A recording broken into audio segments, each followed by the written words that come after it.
Efficiency isn't about working harder.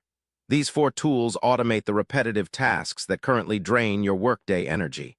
Most professionals in 2026 are still clicking buttons that a background agent should be handling. You are losing 2 hours a day to digital paper pushing. That ends today.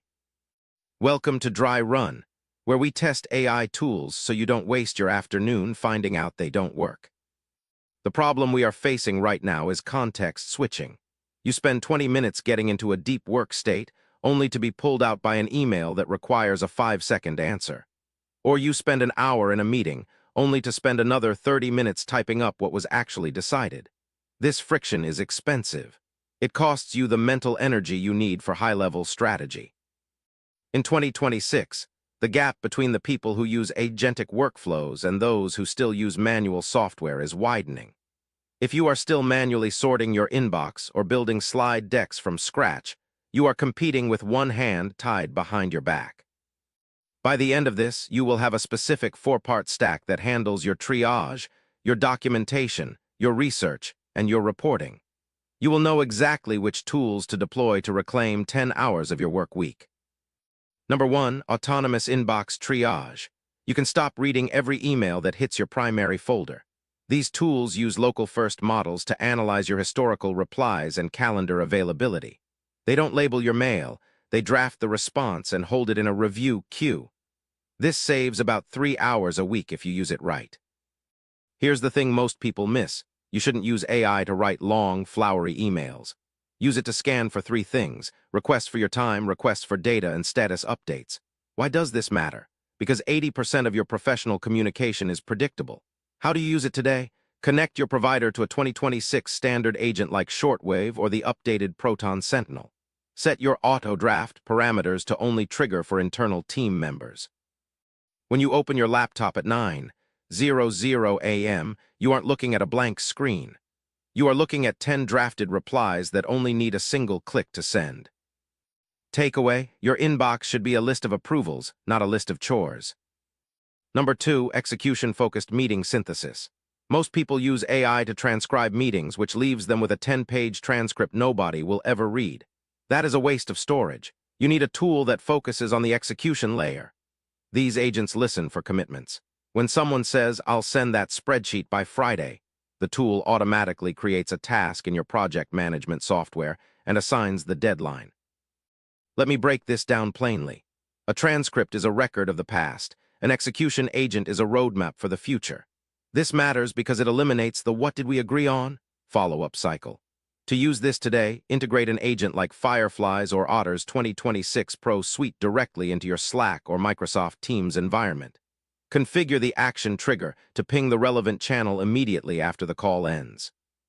You skip the manual data entry and move straight to the work. Takeaway: if a meeting doesn't result in an automated task list, the meeting shouldn't have happened. Number 3, synthetic research analysts. Stop using basic search engines for professional due diligence. You are looking for synthesis, not a list of links. Modern research agents like Perplexity's 2026 Enterprise or Claude's research nodes can ingest 500 pages of industry reports and your own internal PDFs simultaneously. They find the contradictions in the data so you don't have to. Skip the theory. Here's what actually works. Instead of searching for market trends, you ask the agent to compare our internal Q3 sales data against the 3 largest competitors' public filings and identify 2 underserved regions. This matters because it turns 3 days of analyst work into a 3-minute query. How do you use it? Start by uploading your relevant internal documents to a secure, private vector database. Then use a multi-step prompt to cross-reference that data with live web results. You get a cited, verifiable report that is ready for a board meeting. Takeaway: research is no longer about finding information. It is about finding the signal within the noise. Number 4, predictive reporting engines. The era of manual data cleaning in spreadsheets is over. These tools use pattern recognition to identify errors in your datasets and fix them before you even see the report. They turn raw CSV files into visual dashboards using natural language. The honest answer is, most professionals spend more time formatting charts than analyzing what the charts actually mean. This matters because it allows you to make decisions based on real-time data rather than last week's manual update. How do you use it today? Use a tool like Rose or the 2026 Copilot for Excel. Connect it directly to your data source, whether that's Stripe, Salesforce, or a SQL database.